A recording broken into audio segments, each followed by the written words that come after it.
Okay, this video is actually the last video that we're going to have for this lesson. And we're going to talk about ions and whether an ion is going to be larger or smaller than its neutral species.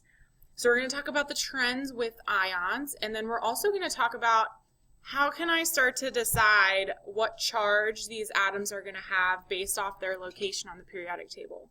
So first of all, we need to refresh from physical science, cations versus anions, okay? So cations are going to be our positively charged atoms, meaning they have a plus charge, okay? When an atom loses an electron, now this is kind of opposite of your thinking, right? If you're losing an electron, this is what's going to make it positive, okay? So I have an example drawn here. If we were to look at lithium on the periodic table, I know that lithium has 3 protons because its atomic number is 3, okay? Which means in order to cancel out those 3 positive charges, I need to have 3 negative charges to X each other out, okay? And in a neutral lithium, this is what happens. All right, what if lithium loses this outer shell electron? What happens? It's still going to have 3 protons inside of its nucleus. However, losing that third electron is going to leave one of these protons unpaired, which is then going to make a positive 1 charge, right? So I have 3 protons, but now I only have 2 electrons canceling, which means that third one is going to kind of show through, okay? And that's how I'm going to get a +1 for lithium. So most metals tend to form these cations. So that's a cation refresher. Anions are negatively charged atoms, okay? So let me zoom this back out because you can't see it here. So negatively charged atoms. So atoms that have gained extra electrons are going to make them negative, right? So electrons carry a negative charge. So if I look at carbon here as an example, carbon has 6 protons inside of its nucleus, okay? And in a neutral species of carbon, it also has 6 electrons. Okay. Now, what if I were to add 4 more electrons? What would I expect to happen? Okay. These 1, 2, 3, 4 electrons have no proton canceling them out. Therefore, carbon will now carry a -4 charge. Okay. And most non-metals tend to form anions. However, sometimes we can see them form cations, especially hydrogen, and sometimes carbon can also be a cation, but for most part, most non-metals are anions. Okay, so now I can start to talk about what are the trends for cations and anions if I know what they now look like, okay? So cations, if I'm losing electrons, cations are always going to be smaller than the neutral atom from which they're made. So look at the example of lithium that I gave you. Lithium went from having 2 shells to 1 shell because it lost that outer shell electron. And that's exactly why it gets smaller. Okay? Sometimes you'll lose full energy levels, which will make the atom smaller. So let's write that. Sometimes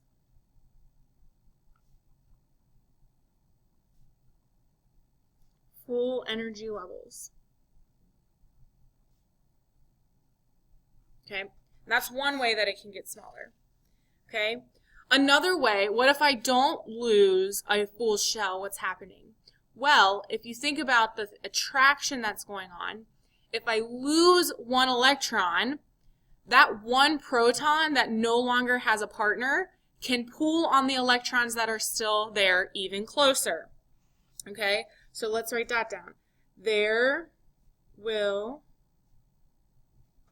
more protons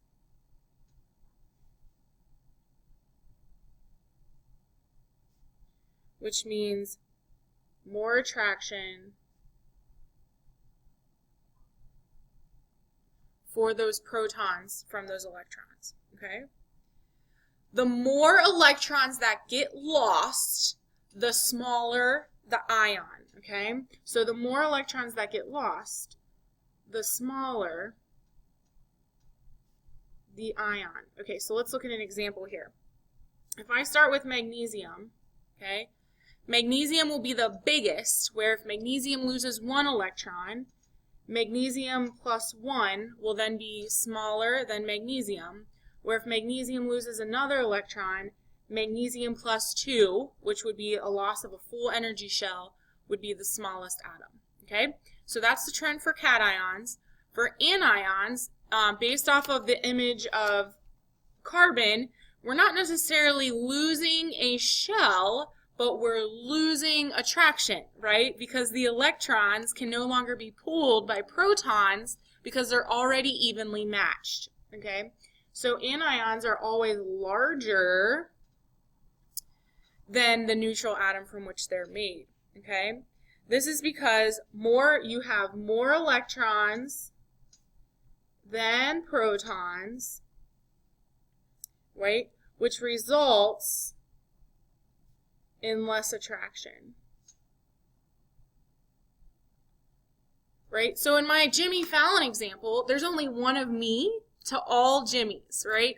What if I was to introduce somebody else that had a high attraction for Jimmy Fallon, right? I won't be able to compete with them as much because they had just as much as attraction to the protons as I do, okay? So the more electrons gained, the larger the atom will be.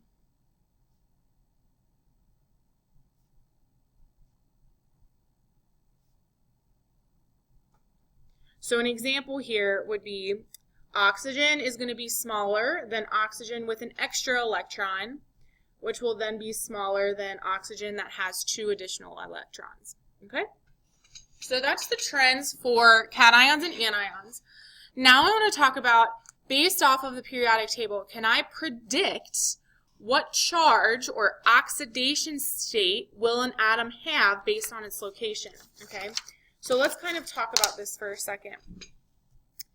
Many atoms want to be like who? I hope you say noble gases, okay? So most atoms want to have 8 electrons in their outermost shell, okay? So atoms will tend to either lose or gain electrons to get that full outer s and p orbital, okay? So let's take a look at this for a second. Okay, so this is kind of what I was saying. Many atoms will gain or lose electrons to end up with the same number of electrons as a noble gas closest to them. So let's look at a couple of examples here, okay? So sodium here. This is sodium's electron configuration, okay? 1s2, 2s2, 2p6, 3s1. So it has that 3s1 outer electron, okay? If I look at the periodic table, sodium can either go to argon, which is really far away, or he can go back up 1 closest to neon, okay? So we're going to say that sodium wants to be neon, and this is neon's electron configuration. So if sodium has a 3s1 electron, that means it only has to lose this 1 electron to become like neon, okay? So meaning, if it loses 1 electron, it'll make it a +1 charge because it now has that proton that doesn't have a partner inside of the nucleus, okay? Let's look at an anion example. Chlorine. This is chlorine's electron configuration, okay? 1s2, 2s2, 2p6, 3s2, 3p5. So chlorine only has to gain 1 more electron to fill its p orbital, making it like argon, okay? So this is argon's electron configuration, which means it only needs 1 more electron, meaning chlorine will more than likely gain 1 electron to fill that p orbital, which will make it a -1 charge, because now I have too many electrons to match up with the protons inside of the nucleus, okay? So the periodic table is useful when remembering these charges, okay? Group 1, or my alkali earth, or my alkali metals, sorry, tripping over my words here, alkali metals will all form a +1 charge, meaning they will all lose 1 electron to become like the noble gas before them, okay? Group 2 will form +2 charges. The alkaline earth group will lose 2 electrons from its s orbital to become like the noble gas before it. Okay, and I can keep going here.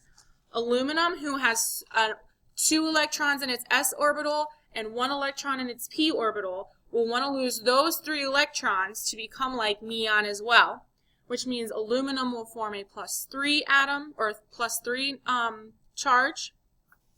And then we switch over to cations and to anions, okay? So nitrogen is actually closer to neon by gaining electrons instead of losing 5 electrons, right? Nitrogen only has to gain 1, 2, 3 electrons to become like neon. So nitrogen will form a -3 charge. Group 6, or where oxygen is, will form -2 charges. And then group 7, or halogens, will form -1 charges. So that's it for this lecture. Make sure you look for the link to the Google form about this lecture. Thank you.